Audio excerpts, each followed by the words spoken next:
So, hello everyone. For today's video, magpa-fry ako ng potato fresh chips.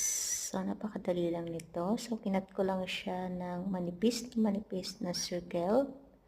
Then, kailangan lubog na lubog siya sa oil. So, i-fry mo lang to at least 10 minutes. So, pag naging golden brown na, so okay na to, ready na to serve. Ayan, so napakadali lang nito. So, ayan, after nyan, i-steam na natin para bumagsak yung oil.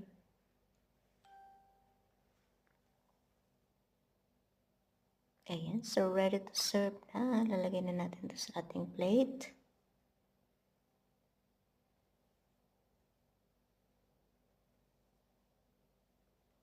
So, ayan, yung powder na ito na ginamit ko is paprika powder and ketchup powder. So, that's it for today. Thank you for watching.